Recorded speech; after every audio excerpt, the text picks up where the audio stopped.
They weren't supposed to be here. High Chancellor Dravel, a serpent-skinned diplomat from the Jalen Core worlds, tapped his claws nervously on the glowing council desk. "What is the meaning of this arrival?" he hissed. "Humanity," came the answer, from a small, silver-skinned ambassador near the edge. His voice trembled despite the cold calmness of his race. "They've entered council space. Officially." No one spoke for several seconds. Then the air shifted, panic masked by protocol. "They were years away from reaching the qualifying standard for first contact," Dravel growled.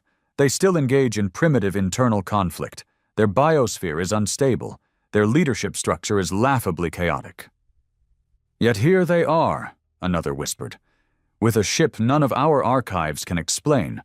A ship that made the jump through Omega Rift without burning." That was supposed to be impossible. Even ancient Federation tech failed at that. The rift was a death trap. A black crack in space filled with gravitational pulses and radiation bursts powerful enough to snap a battleship in half like dry bone. "They call it Dauntless," said the ambassador, his voice carrying that odd human word with weight. "No escort, no fleet, just one ship. And one man." One man. Every species in that chamber, beings with wings, gills, scales, fur, and pure energy, processed that in stunned silence. "What kind of man?" Dravel asked finally. The ambassador just looked up, eyes dead still. "The kind who speaks for all of them." The doors opened. They weren't ready for him. He wasn't armored in ceremonial metals like the Vlan war priests. He didn't glow like the Archeans or wear gene pearls like the Zivali nobles. He walked in wearing simple black tactical gear, boots heavy, shoulders square, and jaw set like someone who'd been through hell and hadn't quite left it behind. He didn't bow. He didn't ask permission. He walked straight to the center platform, meant only for high representatives. "Name," Dravel snapped, recovering his voice. "Commander Ren Marlowe," the man said. His voice didn't carry like a diplomat's. It cut like a blade. Calm, but lethal. "What gives you the right to appear before the council unannounced?" Another counselor barked. "I'm not here to ask for a seat," Ren said. "I'm here to issue a warning." That made the room shift. Some scoffed. Others narrowed their eyes. No one dared speak yet. Ren stood still for a moment longer. Then he placed a small orb on the pedestal. It shimmered with a deep red pulse. "You wanted to evaluate Earth. You studied us from afar, ran simulations, assumed we'd break, kneel, or beg to be uplifted." He looked directly at Dravel. "But none of you really understood what we are." The orb flickered, then unleashed a hologram. Footage.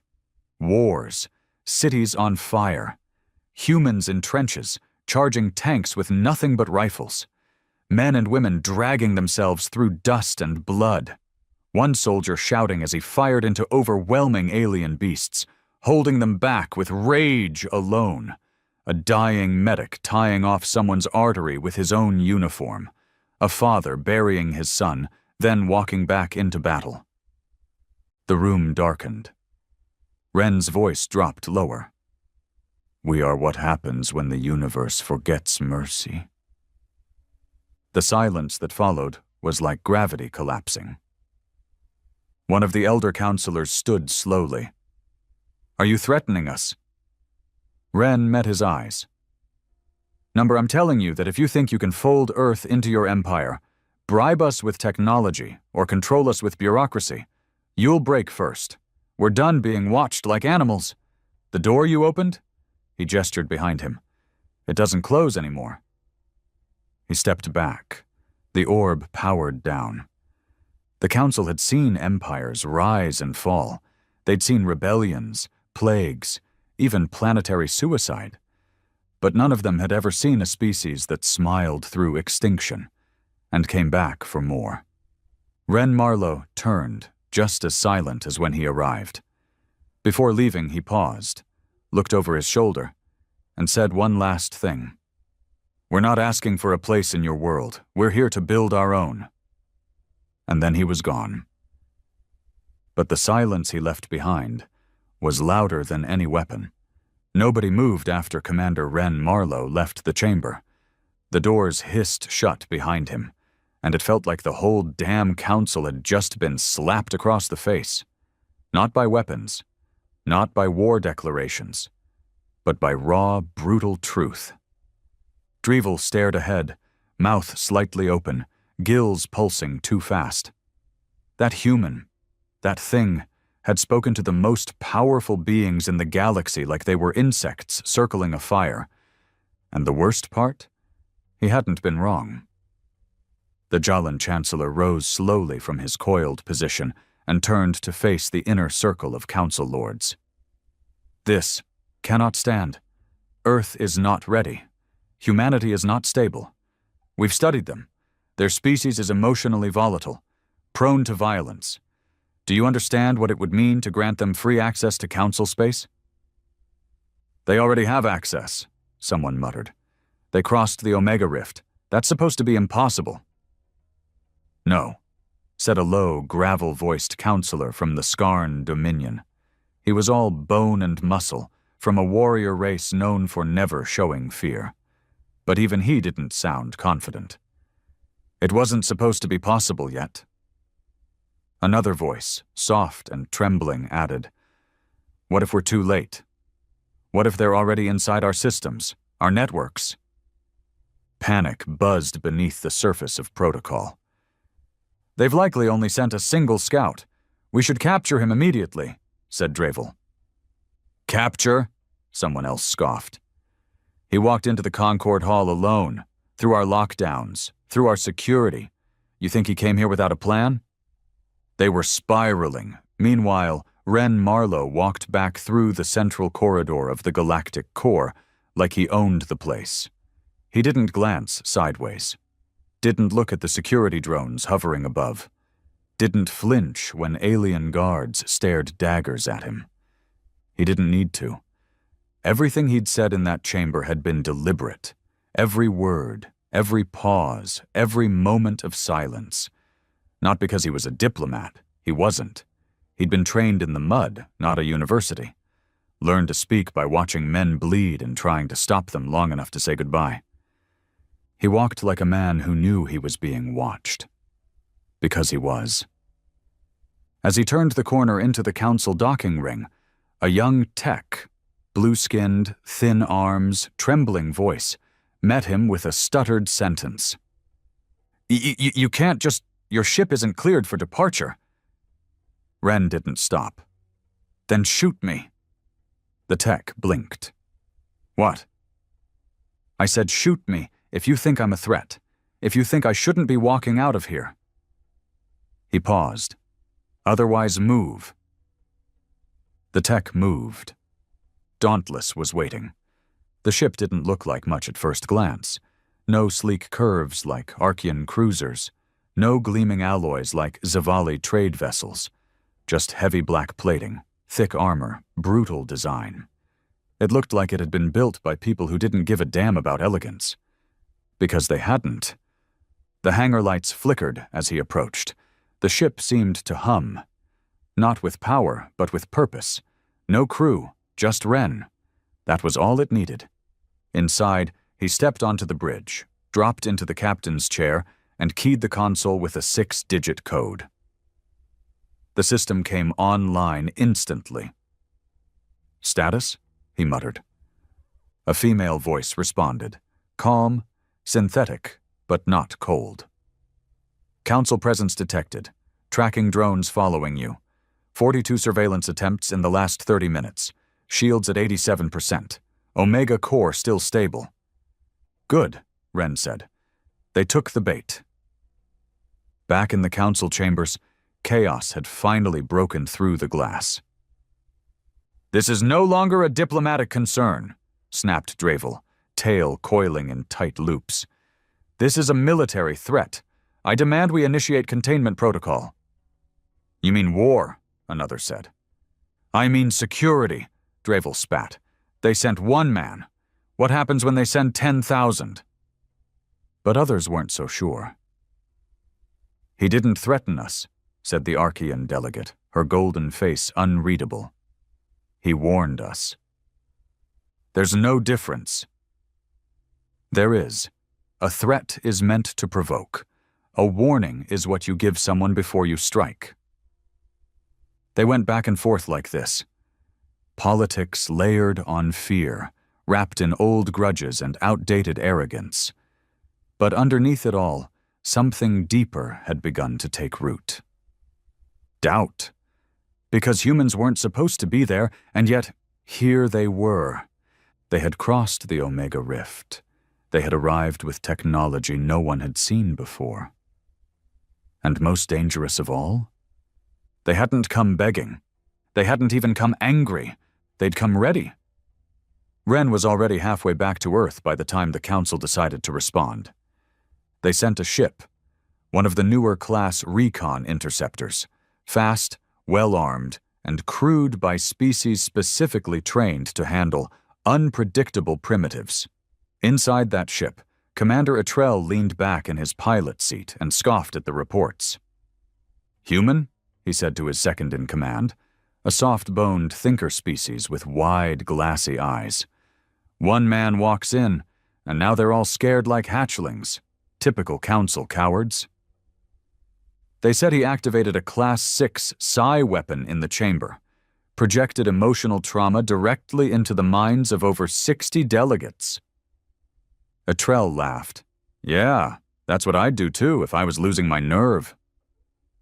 They approached the Dauntless's last known coordinates. It was just floating there, in the black. No power signature, no visible crew, no weapons online. "Scan it." The tech did. Frowned. "No life forms detected." "What?" "Ship's empty." "That's impossible. Where the hell is the pilot?" Before anyone could answer, the lights in their own ship flickered. Then everything went dead. "Systems offline!" the pilot shouted. "We're being boarded!" It wasn't a fleet. It wasn't weapons. It was Dauntless. The entire human ship had infiltrated their systems, shut them down from the inside, not with brute force, but with code. Elegant, brutal, terrifyingly simple code. A voice echoed through the comms. Ren's voice. "First lesson. You don't see us coming." Then silence. When the Council recovered the ship days later, they found the entire crew unconscious. No injuries. No deaths. But each of them had been left a message, burned into the wall of the command room in some kind of alloy none of their scanners could even identify. It said, "This is mercy. Next time we take the whole ship." Back on Earth, in the mountain-locked command bunker buried beneath Colorado ice, a different kind of meeting was taking place. Ren stood at the head of the table, surrounded by generals, scientists, and off-the-books operatives who had no names and even less patience. "We made contact," Ren said simply. "It worked." "Good," one of the generals replied. "And?" "They're rattled. They'll come at us with charm first. Treaties, tech offers, maybe even the illusion of partnership. But the truth is, they've already labeled us a threat." "Then let's be one," the man beside him said. Ren didn't smile. He didn't believe in false pride. But he nodded. "They've watched us die 1,000 different ways from afar, but they've never watched what happens when we stop dying and start fighting back." Another scientist leaned in. "And Dauntless?" "Still functioning. The Omega Core's stable, but we need to limit jumps. It's rewriting space-time signatures as it moves. We're not entirely sure what side effects it's causing." "You mean we're still not sure what it is?" another said quietly. "We didn't build it. Not really. We just found pieces, patched it together, gave it purpose." Ren didn't argue. He knew the truth. Humanity hadn't invented Omega Drive tech. They'd pulled it from wreckage that no other species had dared touch. Wreckage buried in a gravity well 3 clicks deep into dead space. The kind of place you only find when you're desperate or insane, which was exactly how they'd gotten it. Now it was working. And now, for the first time in galactic history, the apex predators weren't the ones in charge. Back in council space, emergency meetings were scheduled every 3 hours. Species that hadn't spoken in decades were suddenly holding joint sessions. Security systems were updated, fleet formations reconfigured, warnings sent to all outer colonies. The threat wasn't confirmed, but it was understood. And in quiet rooms behind locked doors, old empires whispered something they hadn't said in generations. Maybe it's time we put Earth down. But they didn't know Earth.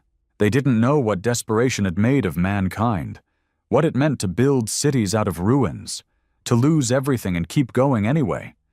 They hadn't seen the face of a human man bury his son, then build a rocket with the same hands. They didn't understand what kind of species turns extinction into fuel. Ren Marlowe was one man. But behind him stood a planet full of ghosts, fighters, builders, and madmen who had looked into the black and decided to punch it in the throat. The council thought they were at the top. They didn't realize the storm had just landed. The outer colonies of the council lit up like alarm beacons. Fleet movements ramped up. Civilian travel was restricted near the neutral corridors. Propaganda systems quietly began spinning a new narrative. Earth was unstable, unpredictable, and needed supervision. They didn't say the word containment publicly, but it was on every delegate's tongue in private. The real question wasn't if humanity was a threat. It was whether that threat could be neutralized. High Chancellor Drevel stood in his private chamber overlooking the city orbit of Zalkar Prime. His slit eyes focused on the data feed streaming across the holoscreen. Surveillance footage, military intelligence reports, intercepted human signals. They had it all. But none of it told him how Ren Marlowe had done it. One ship, one man, an infiltration that bypassed 6 defense grids, and a message so clear even the most delusional optimists in the council had shut up. Drevel clenched his claws behind his back. "They're playing with something they barely understand," he hissed aloud. A voice spoke from the shadows. "And what if they do understand it?" The Chancellor turned slowly. His informant was there, cloaked in black cloth, features hidden. A council spy, part of a class trained since hatchlinghood in extraction and manipulation. He was expensive, and that alone meant he was dangerous. "What do you mean?" Drevel asked. The figure stepped forward. "I've read every intercepted human transmission since the Dauntless incident. They know what they're doing. They're not experimenting. They're testing, slowly, carefully, and they're watching who watches them." Drevel didn't like the sound of that. "Then it's time we respond." The figure tilted his head. "With war?" "With a scalpel," Drevel said coldly. "Marlowe is not Earth's president. He's not their king. He's a weapon, and weapons can be broken." 3 parsecs away, Ren Marlowe stood at the edge of a cliff overlooking the jagged ice fields of Luna Forge. His breath hung in the cold air, eyes fixed on the facility below, a sprawling underground structure carved into the side of the moon's secondary ridge. This wasn't Earth. This was where humanity tested its ghosts. Inside the facility, dozens of captured alien technologies, confiscated during silent retrieval missions, were being dissected, repurposed, and if necessary, destroyed. But there was one project that concerned Ren more than any other. The Archangel Frame. He walked through the security gates, past clearance scans, retinal locks, biometric blood taps, layers of paranoia that had kept Earth's most lethal secrets hidden for decades. Most Council spies didn't even know this place existed. Only a handful of men and women had access. Ren was one of them. Inside the final chamber, the Archangel frame stood tall, 8 meters of alloy, plated in a dark sheen that absorbed light instead of reflecting it. Its chest glowed with a slow, ominous pulse. Omega Drive fused directly into the armor. A human pilot could step inside it, become it, fight wars from within, and survive weapons that shredded battlecruisers. But it was untested. Too dangerous, too unstable, too human. Ren stood in front of it, jaw tight. His eyes scanned the diagnostics, flicking through readouts. Then he turned as a voice approached from behind. "You sure you want to light this match?" said Colonel Bishop, a grizzled tactician with a jaw full of metal and eyes like dried-out gravel. Ren didn't look back. "They're coming." "You don't know that." "They always come eventually." Bishop stepped beside him, arms crossed. "You rattled them. That's not the same as starting a war." "Isn't it?" Ren asked. "I stepped into their sanctum, humiliated them in front of every major species in the quadrant, showed them we crossed a rift they said was suicide. That kind of embarrassment doesn't get ignored." "So what's the plan?" Ren finally turned to face him. "We give them a taste of something worse." Meanwhile, the Council had already moved forward with their scalpel. They didn't send a fleet. They sent something quieter. A diplomatic ship, polished, unarmed, carrying a representative chosen not for his status, but for his gift. Ambassador Varel, an empath.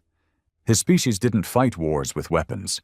They fought by unraveling minds, slipping inside memories, exposing fears, turning brothers into enemies with a single whispered phrase. His job was to land on Earth, extend peace, learn what he could, and break Ren Marlowe from the inside out. Ren met him on neutral ground, an artificial habitat built over the Atlantic Trench, surrounded by storm shields and surveillance dampeners. No reporters, no diplomats, just 2 men, one human, one alien, sitting across a steel table. Varel smiled in that slow, unnatural way his kind did. "I must admit, you're not what I expected." Ren's face didn't move. "Good." Varel folded his hands. "The Council isn't seeking war. We want partnership, understanding, coexistence." Lies are a poor opening strategy.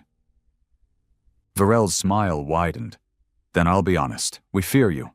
You're unpredictable, brutal, savage." Ren leaned forward. "And yet you're here, alone, in human territory, knowing damn well I could snap your neck and toss you into the sea." "Because you won't," Varel said. "You sure?" Varel didn't answer. He closed his eyes instead and entered. Ren felt it, like cold hands brushing against his thoughts. Not mind reading. Worse, feeling. His pain, his rage, his memories. His brother dying in his arms. His mother's last words before the plague took her. His first kill. The faces of the people he couldn't save. Varel's expression changed. He wasn't smiling now. "My God," he whispered. Ren stood slowly, the steel chair creaking beneath him. "You see it, don't you? What we really are." Varel looked up, voice trembling. "You've survived things that would shatter most species." Ren stared down at him. "We didn't survive. We adapted. We made our pain useful. You think we're unstable? We weaponized grief. We breed fury. We don't collapse. We climb." Varel stood abruptly, breathing uneven. You're a threat to galactic order." "No," Ren said, stepping closer. "We're the correction." Varel left that day with his head down, and his thoughts silent. When he reported back to the council, he gave no speech, just a single statement. "They're not ready for war." Dravel leaned forward. "You mean they're not prepared?" Varel looked him dead in the eye. "We're not." Earth wasn't waiting anymore. The Archangel frame was activated, the Omega core was tuned, and Ren was already back in the Dauntless, punching coordinates for a recon jump into forbidden space. He wasn't after intel. He was after leverage. Rumors had surfaced about a lost station. Council-built, long abandoned, drifting in a radiation zone just outside the Veiled Belt. They said it housed records of war crimes, bioweapons, forbidden tech, all sealed after the Skarn uprising a century ago. Ren wanted it, because the only thing more dangerous than a human with nothing to lose was a human who knew what you were hiding. Space doesn't scream. It watches. And as the Dauntless coasted into the black zone beyond the Veiled Belt, every sensor on board warned Ren the same thing. This place wasn't abandoned. It was exiled. The Veiled Belt wasn't on most maps anymore. It had been redacted, renamed, rewritten. All official documents called it a resource-depleted anomaly sector. But Ren had seen enough war zones to know a sanitized lie when he heard one. He tapped the nav screen, scanning the rotting wreckage drifting past.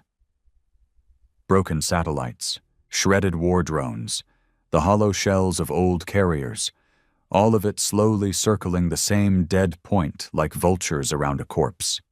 And at the center? A station the size of a small city, Council Class 9 Archive and Biotech Containment Hub, Ithra, buried, forgotten, and sealed behind a no-fly warning so aggressive it would trigger automatic missile lockdown if triggered by any Council ship. Good thing the Dauntless wasn't a Council ship. Ren eased the controls forward, driving the Omega drive into half-phase. The ship shimmered, slipping between solid and subspace, just long enough to slide through the debris ring without triggering any ancient defense protocols. The Council wanted this place to stay buried, which meant it was exactly where Ren wanted to be. Inside, the Ithra station was silent. Not dead, not disabled. Silent. Lights flickered in low-power mode. Gravity was minimal. Most of the interior looked untouched by time, preserved by shielding that still hummed under the strain of 100 years. Ren stepped through the docking seal with his weapon at the ready. The station's automated system scanned him once, then twice. No lockdown, no alarm. Just a whisper of power, like something had been waiting for a human signature, which meant someone had been here before. Or worse, someone expected him now. The first sector he entered was clean. Sterile halls lined with containment pods and sealed medical archives. Names in alien scripts, species types, biohazard warnings in glowing red lines. Ren moved slow, eyes scanning each room. This wasn't a hospital. It was a lab. And it hadn't just been built to study, it had been built to experiment. He passed a chamber full of what looked like artificial wombs, some broken open, others still sealed. Inside, deformed humanoid shapes floated in suspended animation, some with twisted limbs, some with too many eyes, some barely formed at all. Not human, but close. The logs confirmed it. Xeno-human hybrid program, Operation Breachwall. Terminated year 5127. Ren stared at the data. This wasn't just a lab. It was the Council's first attempt at creating a crossbred species, mixing human resilience with Council-engineered obedience, the kind of thing Earth never knew about. Until now. He kept moving. Sector by sector he found more. Experimental weapon systems, neural override chips, soul-mapping tech that could transfer memories between hosts. It was war science, made during a time the Council swore was peaceful. And then he found the core room, a black vault, sealed with 12 levels of clearance. Ren placed his hand on the pad. The screen blinked. Processed. Access granted. He stared. That wasn't possible. He wasn't in the system. No Earth citizen should be recognized here. Unless his DNA was already cataloged. Unless they had him on file. He stepped into the vault and stopped cold. It was a prison. 6 holding tanks lined the walls, each surrounded by force fields so dense they shimmered like glass dipped in oil. Inside each one, a single being floated, suspended in stasis, breathing, alive. They weren't fully alien, but they weren't human either. Tall, muscular, with strange bone ridges, half-formed wings, dark hair, and jagged implants along their spines. Ren walked closer to the center console. Project Echo. Human Warborn Initiative. These weren't weapons, they were soldiers. Soldiers made from his species. Failed prototypes, test subjects, discarded. But one of them wasn't asleep. Ren froze as the figure in tank number 3 opened his eyes.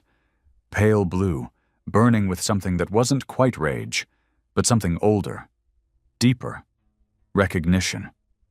The thing locked eyes with him and moved forward, pressing a hand to the glass. Ren raised his pistol, heart hammering. The console beeped. Subject identified. Echo 03 genetic match, 72.4%. Ren Marlowe. He staggered back. That wasn't just a hybrid. It was cloned from him. Ren didn't know how long he stood there. He didn't speak, didn't breathe, just stared at the face of a thing that wore parts of him like armor. And then it spoke. Its mouth didn't move, but its voice hit directly in his head. They made me from your ruin. Ren's hand tightened around the pistol. You speak English? I speak what you think. Why? Because I was built to kill what you are. Ren took a step forward. And what exactly am I? The creature's lips curled in something close to a smile, but it wasn't kind. It was hungry. A mistake. Suddenly, alarms blared. Ren turned, gun up. The station shook. Something had entered the outer field. Council ships. He'd been followed. Back in orbit, 3 cloaked interceptors decloaked in perfect formation. No insignia. No standard broadcast frequencies. Just raw black metal and council signature suppression drives humming like jackals ready to pounce. On the lead ship, Drevel's personal assassins watched the station through wide-view scanners. Confirm presence, the commander ordered. Dauntless is docked, human biosigns inside, no other activity. The commander nodded once. Seal it. Inside, Ren watched as the access corridor sealed itself with thick blast doors. He checked his comms.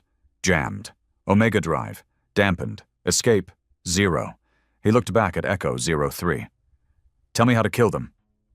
The thing in the tank smiled wider now. Let me out. Ren hesitated. This thing was dangerous. Unstable. Part him, part weapon. It might be worse than whatever was coming. But Ren wasn't stupid. He knew when the rules had changed. He slammed his palm on the release switch. The tank hissed.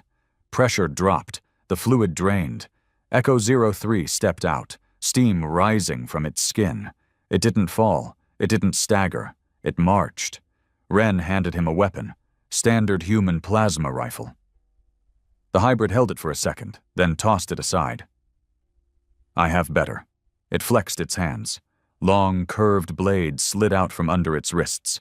Biometal, fused into the bone. Ren nodded. Guess we're doing this old school. The ground shook again. Council troops were inbound. Ren turned to face the entrance. Let's see if they're ready for the thing they built in secret. Echo 03 laughed. A deep, gravelly sound that sounded almost human. Almost. Above, the council commander watched the station light up. Fire protocol? One of the officers asked. The commander hesitated. His orders were to retrieve the Marlowe clone, eliminate the human, erase the data. But even now, even at this distance, something didn't feel right. The station shouldn't still have power, the clone shouldn't be awake, and Earth never should have known. He turned toward the glass and saw it. A single light on the station, flashing in Morse code. Wren's signature. "You buried the wrong thing." The doors blew inward with a hiss of searing heat and scorched alloy. Council shock troops poured through in perfect formation. Silent. Fast. Armed with grav-sling rifles and neural disruptors tuned specifically for human biology. No warning, no demands, just extermination. Wren Marlowe dove sideways as the first volley of energy pulses lanced through the corridor, melting the edges of the containment glass he'd just been standing near. Echo 03 didn't move like a man under fire. He moved like something born inside it. The hybrid launched forward, spinning through the air like a blade with bones. The first council trooper didn't even get a shot off. His head twisted sideways as Echo's wrist blade tore through his helmet like it was paper. Wren rolled into cover, dropped a magnetic charge behind the supply crate, and came up firing. 2 rounds struck a trooper center mass. The armor flared, absorbed the impact, until the 3rd shot found the soft seam at the neck. Down he went. Another trooper flanked from the side, tall, 4-limbed, one of the Grolock enforcers. It took Echo 3 seconds to get on its back and drive a blade straight through the skull. Wren kept his fire disciplined, controlled, no panic.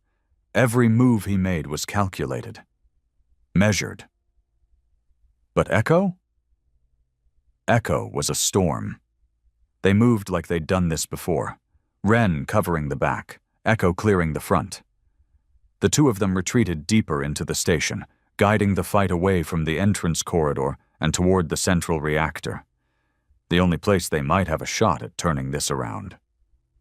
"You ever shut up?" Wren asked, ducking another pulse blast. "I was grown in silence," Echo replied calmly, yanking a dead trooper's weapon and flipping it backward into Wren's hands. "Lucky you," Wren muttered. More enemies dropped in from the ceiling ducts. Standard kill swarm tactic. Wren lobbed an overcharged grenade, turned his head as it detonated, and the blast sucked the air out of the chamber for 3 seconds straight. Silence.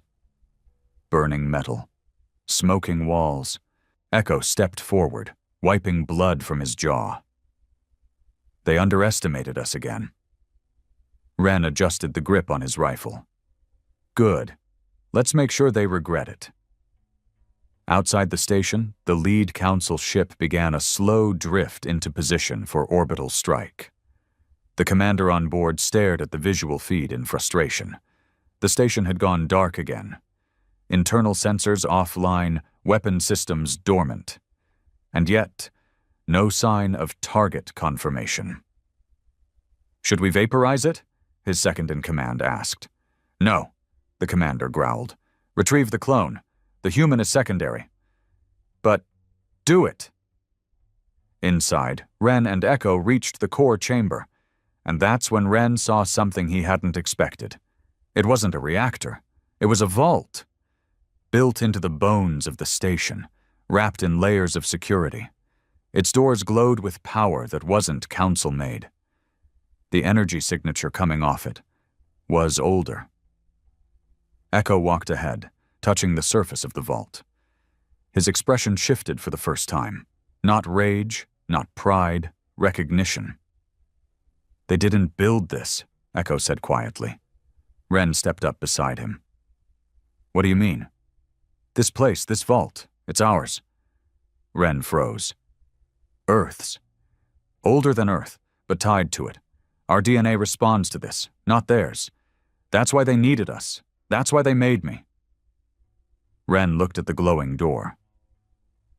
"You think you can open it?" Echo didn't answer. He just placed his hand flat against the vault's surface, and it responded. The metal shifted, folding in on itself, opening with a low groan like the station was waking up from a 1,000-year sleep. Inside was a chamber filled with artifacts, ancient ones, symbols Ren didn't recognize carved into the walls, holographic memory blocks still pulsing with weak power. A pedestal in the center holding a device, small, dark, sharp-edged. It looked like a shard of something broken off something far bigger. Echo stared at it like it was holy. Ren looked at the walls again. The carvings weren't random.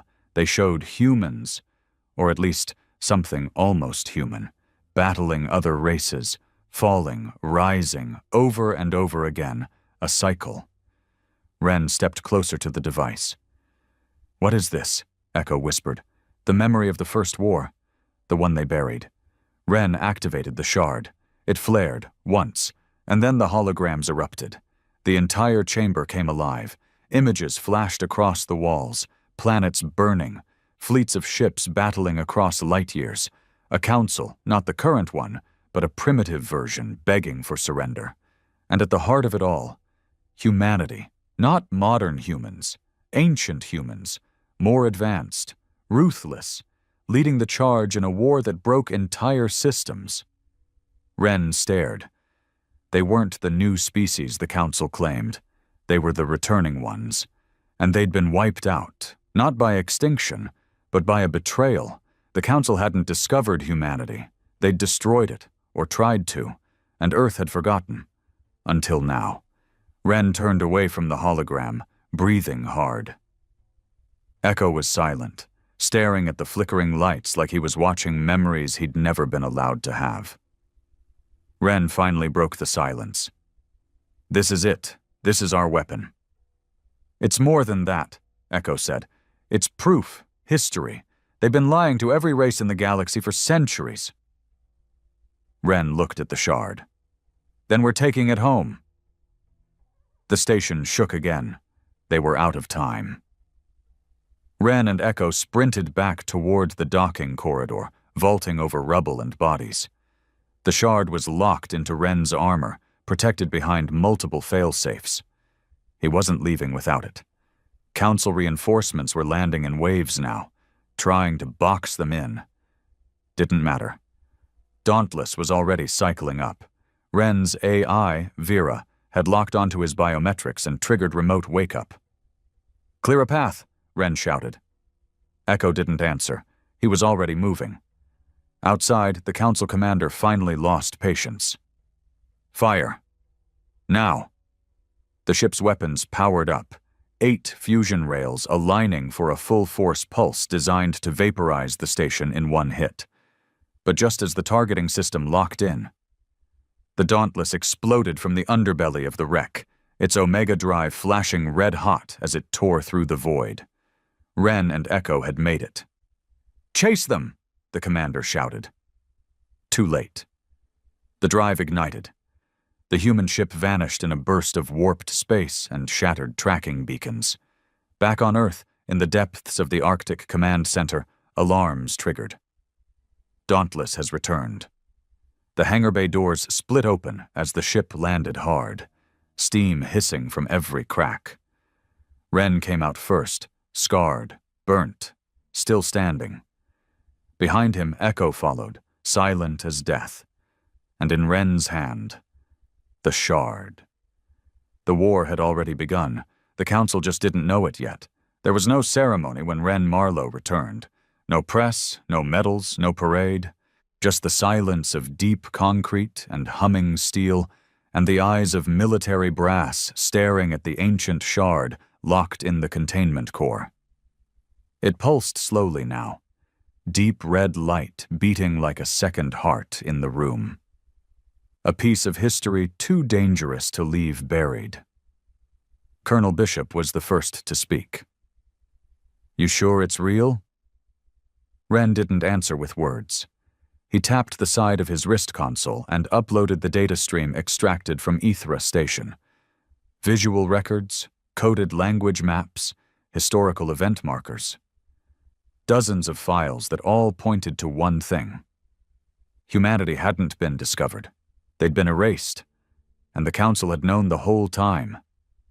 One general in the back of the war table muttered, "My God, we're not the underdogs. We're the ghosts they tried to kill off." Ren just nodded. "And now they're scared we remember."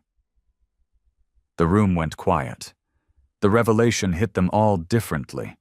Some saw it as proof of purpose, others as a warning. But one thing was clear. There was no going back. The next step was bold, reckless, some called it, but necessary. Ren ordered the full truth broadcast to every open channel across the known star systems. Not a hidden leak, not a backdoor hack, but an open, deliberate transmission, cutting through council firewalls, smashing propaganda nets, hijacking media towers on hundreds of worlds. The message was raw.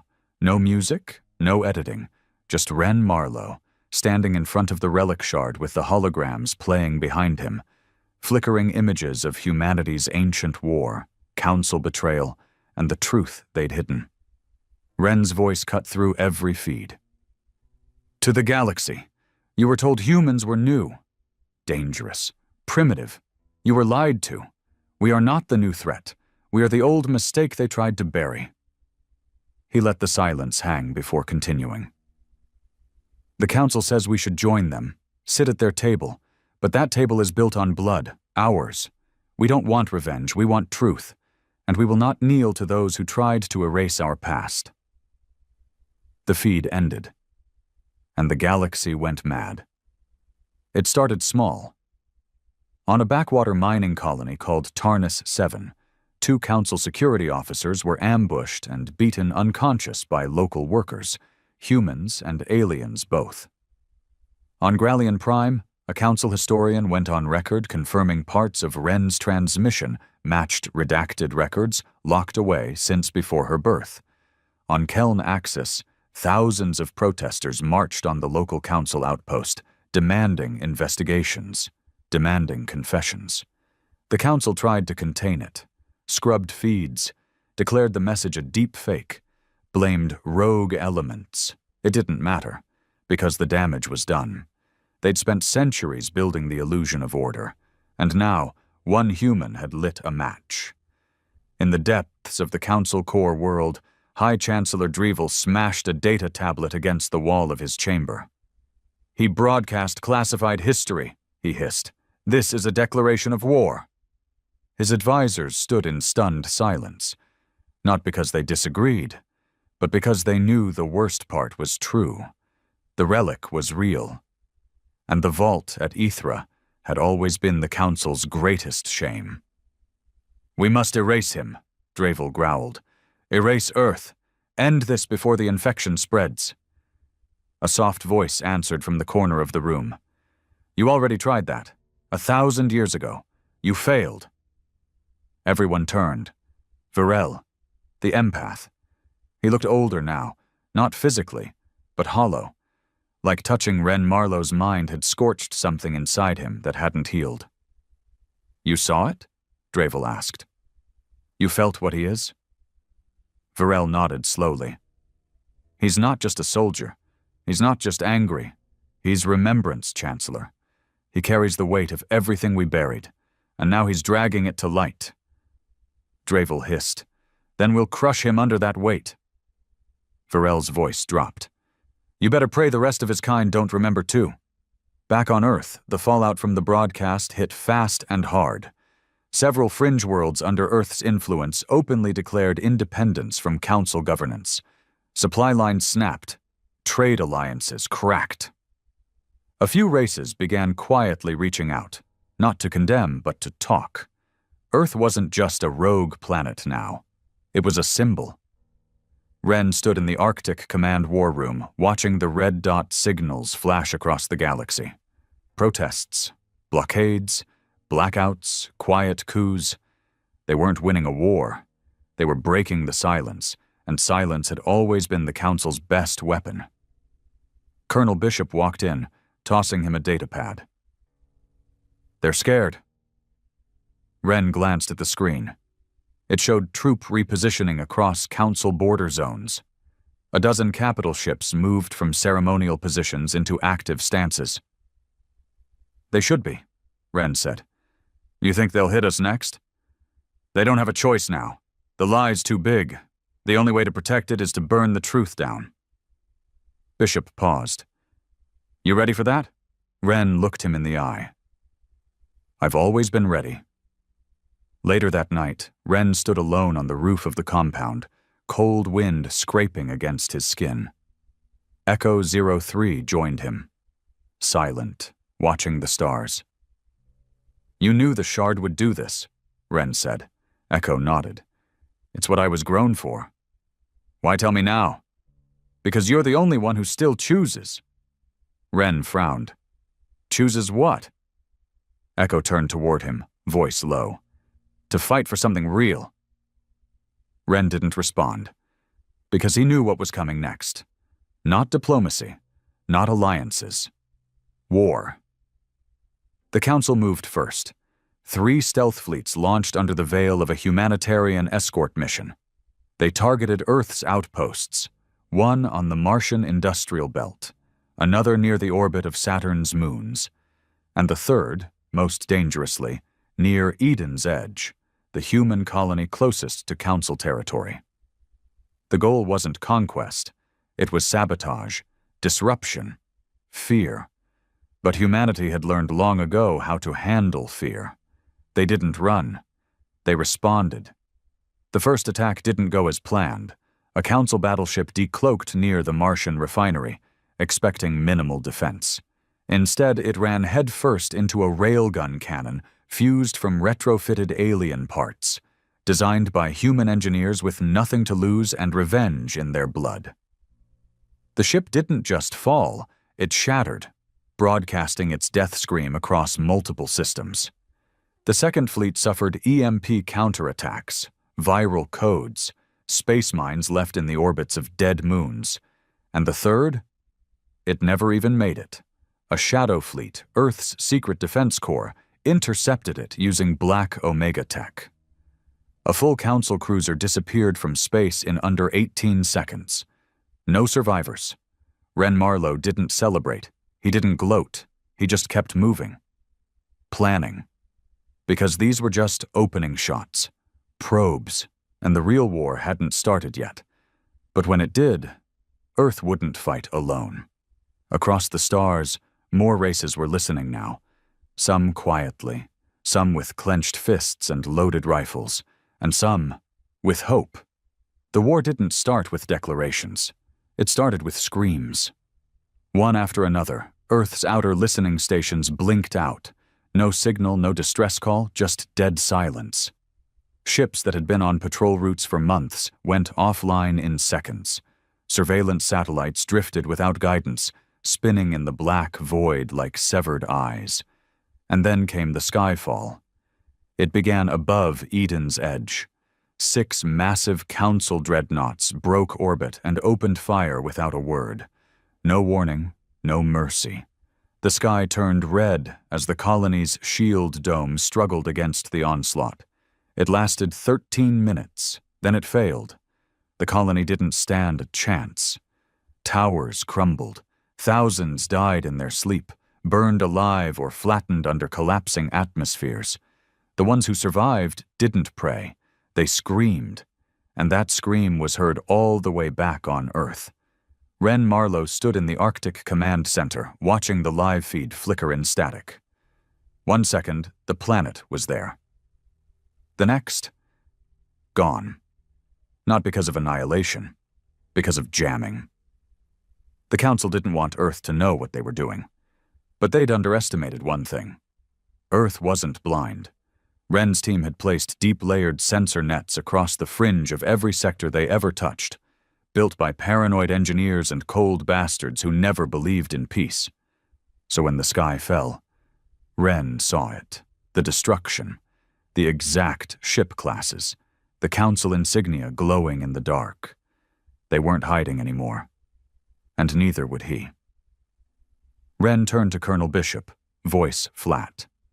Eden's edge is gone. They just wiped 20,000 people off the map. Bishop's face was stone. And they didn't even try to hide it. Ren nodded. Then let's return the favor. Within hours, Earth's war engine was in full motion. Factories that had been silent for decades roared back to life. Civilian ports were converted into launch stations. Underground vaults opened, revealing weapons built in secret. Tools designed to break ships apart from the inside. Coded viruses for alien AI systems. Stealth mines that could live dormant for years. But even with all that, they were still outnumbered. Earth had its strength, its anger, its memory, but the Council had an empire. And unless Ren found allies, fast, this war would become a slow, brutal extermination. So he did something unthinkable. He reached out to the fractured worlds, the slums of the galaxy, border planets full of exiled species, genetic deviants, merchant warriors who swore no allegiance.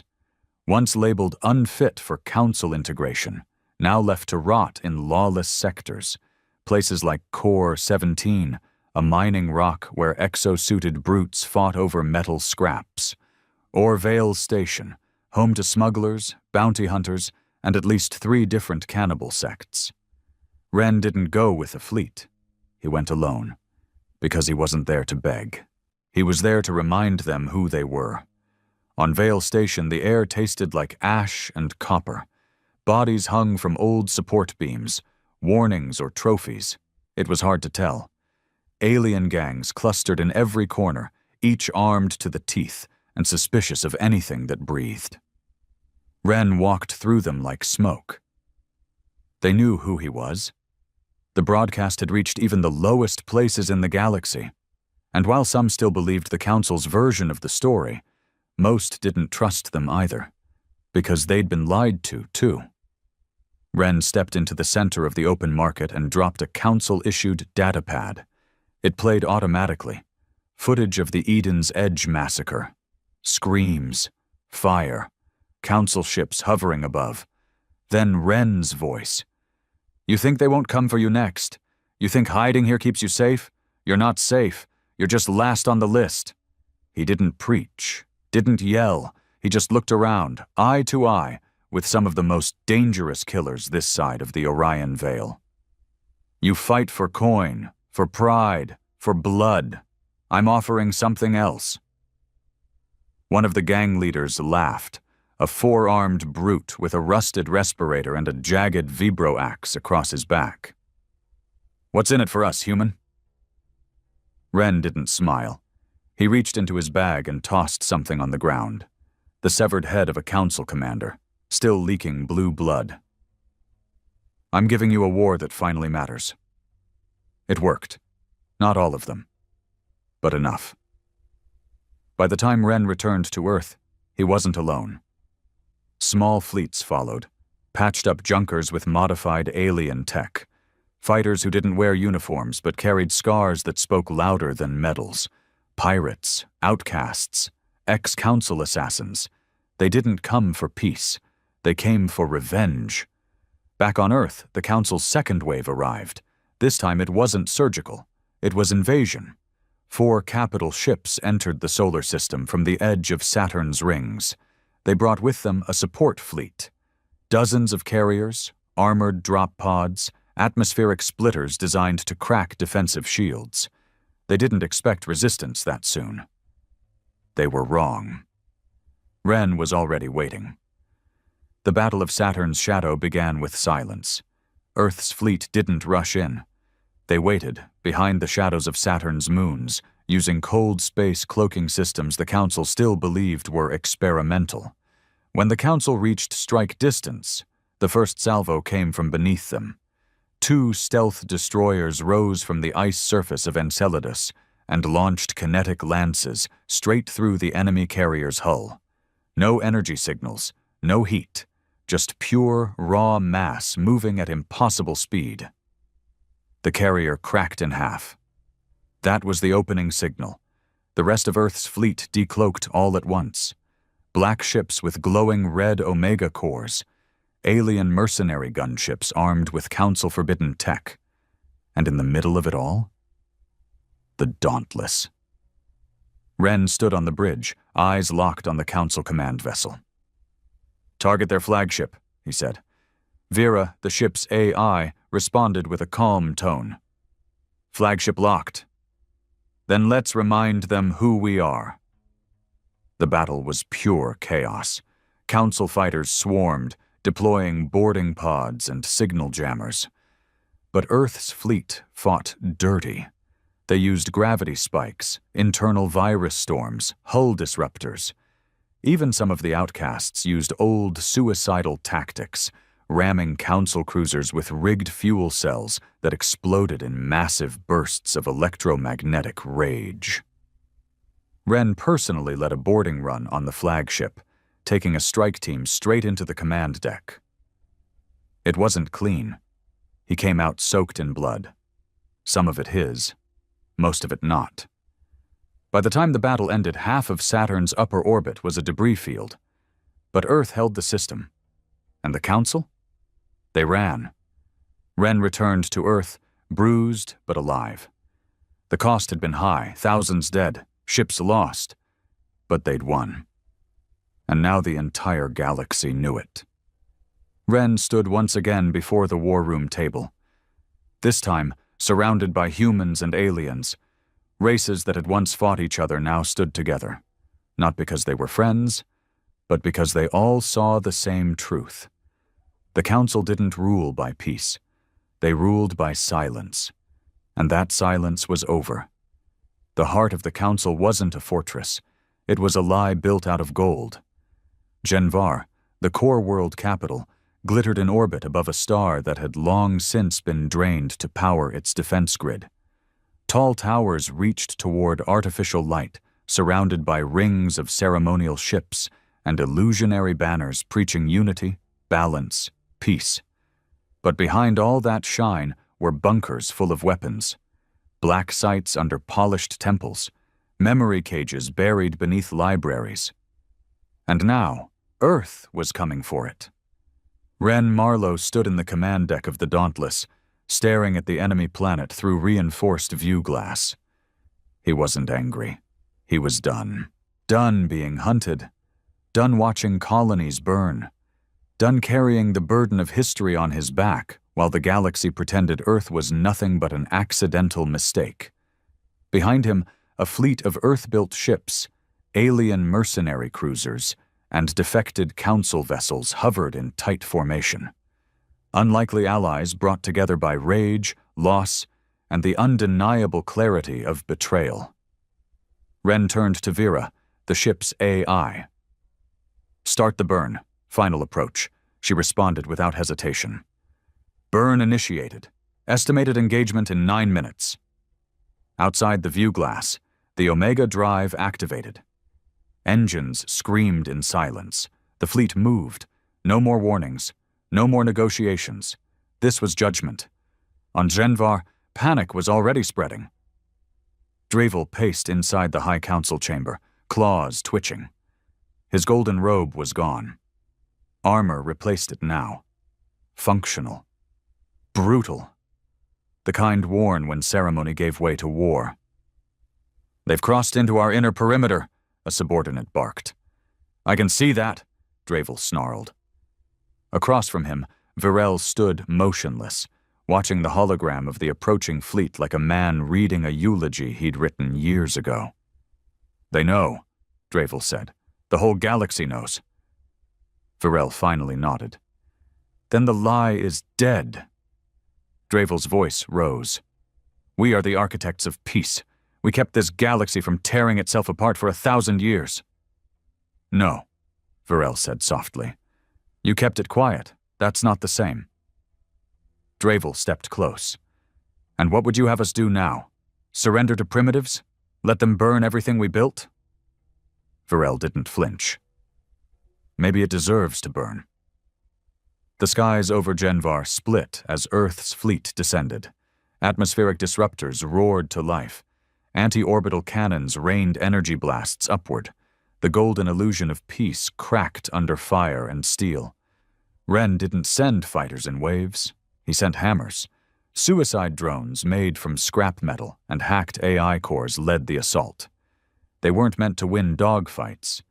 They were meant to crash into the defense grid and detonate. And they did. Whole districts went dark. Palace towers crumbled. And the ceremonial fleet? Gone in the first 5 minutes. The real war began when Ren's ground forces landed. Ren touched down in the middle of the Council Hall of Judgment, the same chamber where he'd once stood alone, warning them. This time, he didn't come alone. He marched through the breach with Echo 03 beside him, flanked by mercenaries from Vial Station, human special forces, and a captured council guard who now fought under Earth's flag. The hall was already scarred, columns shattered, banners burned. But Dravel still stood at the center, surrounded by the last of the royal enforcers. "You think this is victory?" Dravel spat. Ren didn't answer. He just stepped forward and tossed something on the floor. The shard. The ancient fragment from Ithra. It hit the marble with a cold, metallic clink, then flared to life. Images projected across the broken ceiling, showing the ancient war, humanity's betrayal, the truth the Council had buried for centuries. And now? Now the whole world could see it. Even Dravel flinched at the clarity. Ren finally spoke. "You didn't just lie. You rewrote the species we are. You tried to erase us because you feared what we might become again." Dravel hissed. "You were conquerors, violent, reckless, a mistake of evolution." Ren stepped closer. "Maybe, but we weren't yours to rewrite." "You don't deserve this galaxy," Dravel growled. Ren leveled his eyes. "Then stop me." Silence. Dravel stepped forward, then reached for his weapon. But Echo 03 was already moving. The clone drove his blade through Dravel's chest before the Chancellor could draw. He whispered, "This is for the ones you called failed experiments," and let Dravel fall. The war didn't end with that death. It ended with a transmission.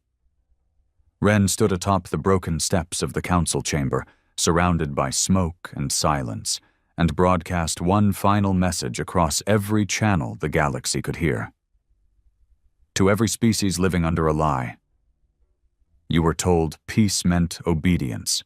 You were told history was a gift, not a weapon. You were told humanity was new, dangerous, unstable. You were told wrong. The screen flickered to his face. "We're not here to replace you. We're not here to rule you, but we won't be erased again. From this moment forward, Earth stands free, and any world that wants to break its chains, stand with us." The message sent shockwaves. Systems fell into chaos. Some council worlds revolted from within. Others opened negotiations with Earth, terrified of retaliation. But most importantly, the myth was broken. And myths, once shattered, don't come back. Weeks later, Ren Marlowe walked through the ruins of Genvar, quiet for the first time in months. Reconstruction drones buzzed above him. Alien engineers worked side by side with humans to rebuild, not a throne, but a court, a place to hold the corrupt accountable, to show the galaxy something new. Echo 03 walked beside him, still silent, still watchful. Ren looked at him. "You ever wonder if we did the right thing?" Echo stared ahead. "I don't think we were built for peace." "Maybe not," Ren said, "but maybe we're built for truth." Echo nodded once. "That'll have to be enough." They walked on, two broken reflections of a species that refused to die. And above them the stars blinked quietly, not in fear, but in warning, because now the galaxy remembered. And humanity was ready.